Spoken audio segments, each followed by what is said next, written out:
Trump has a new nickname and he hates it. So let's make sure we know everything about it so that we can use it effectively. Earlier this month, Financial Times columnist Robert Armstrong coined a new acronym for Trump, TACO, meaning Trump always chickens out. It's inspired by Trump's stop and start tariffs, which have essentially been a disaster, and now people have started to refer to poorly sorted deals as taco trades. It's huge, it's so funny, I love it. Although the new brilliant nickname started initially spreading in Wall Street and financial circles, it's now made its way onto the internet and to press conferences. So let's do a quick check-in. When will the tariff circus ever end? Can the US actually bring itself back from taco trades? Why have acronyms become the hottest thing in politics? And is his total inability to mean what he says actually Trump's biggest strength? If you're new here, hi, I'm Evie. You should totally subscribe. We do 5 videos a week on whatever is going on in the world, and let me know if there's something weird going on that you're a bit confused about. Let me know, I'll get into it for you. Whoopee!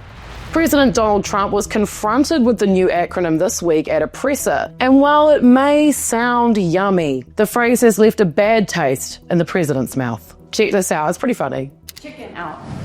Oh, isn't that nice? Chicken out. I've never heard that. You mean because I reduced China from 145% that I set down to 100? He's like, chicken out? Never heard of that. And then goes on to describe himself chickening out a bunch of times. It's unreal, honestly. Take a look. I gave the European Union a 50% tax tariff. He then went on to say, 6 months ago, this country was stone cold dead. We had a dead country. We had a country that people didn't think it was going to survive. And you ask a nasty question like that. It's called negotiation. First of all, I do think he's a little bit confused. 6 months ago, the rest of the world had a glimmer of hope for the United States. I would say now, based on global trends, this is no longer the case. Second of all, yeah, I suppose it is a negotiation that you lost, huh?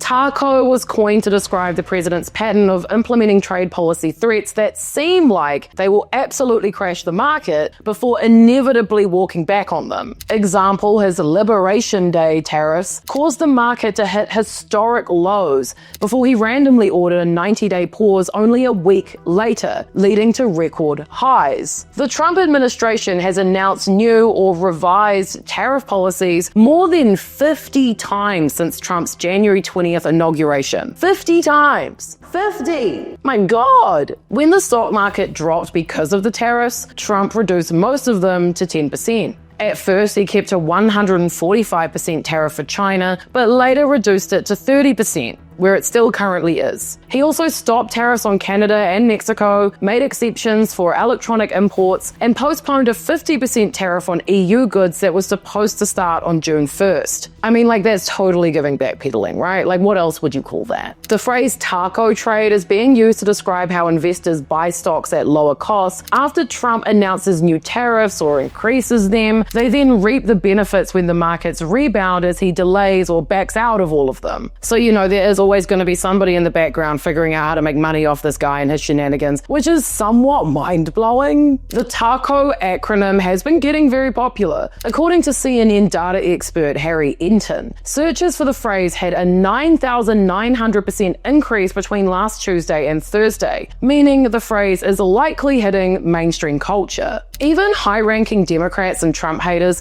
have been throwing the term around this week, including California Governor Gavin Newsom and John Cooper, a former campaign chair for President Barack Obama. Trump is clearly pissed about it too. Apparently, that press conference was the first time he'd ever heard it. A senior White House official, who also did acknowledge Trump was in fact caught off guard by the question, said he thought the reporter was calling him a chicken. He also added that Trump was reasonably frustrated with the phrase. Trump was also apparently pretty frustrated with his team in general after that exchange, according to sources. He wasn't just annoyed about the phrase itself, but also the fact that no one on his team warned him that it was becoming a big deal. The whole thing has also provided a little window into what might offend Trump the most: the idea that his actions are being perceived as weakness. If you've seen my video on Trump's upbringing, this won't surprise you. Check it out here.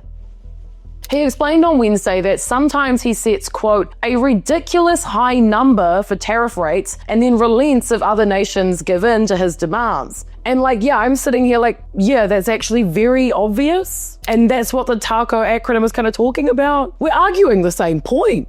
The TACO acronym's path to the Oval Office does say quite a lot about how information spreads these days. The acronym quickly turned into a running joke on finance Twitter, somewhere I've never been, but it's pretty lively over there and it's often pretty witty. A lot of financial people on X will discuss market trends and other obscure topics, and from there, in just a few weeks, the TACO trade became a hot topic on Wall Street, even showing up in client notes from analysts and economists, and its rapid rise in the financial jargon surprised Robert Armstrong, who has been a strong critic of Trump's tariffs. He said, "The outcome I really, really hope does not happen is that this has anything to do with the president stopping his habitual chickening out. Let us state clearly, chickening out is good and something to be celebrated. Bad policy, chickening out, hooray." It's an interesting point, honestly. Is Trump's total willingness to just do whatever actually his biggest strength? Trump's ability to flip-flop, backtrack, and contradict himself isn't just an annoying quirk, it's kind of a survival skill.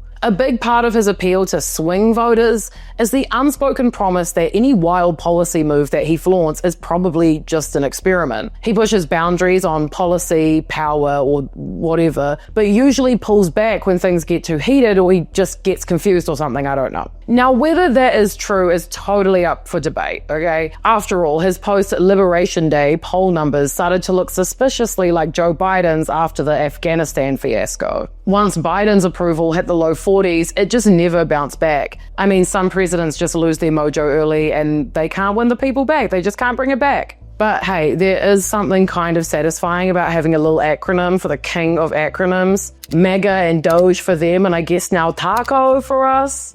Acronyms are now just a regular part of the political lexicon. They're all over the place. Viktor Orban, the Hungarian Prime Minister and Trump ally, made his own spin on Trump's MAGA slogan last year, but added a European twist to it. Not a cigarette, no. Make Europe great again, or MEGA.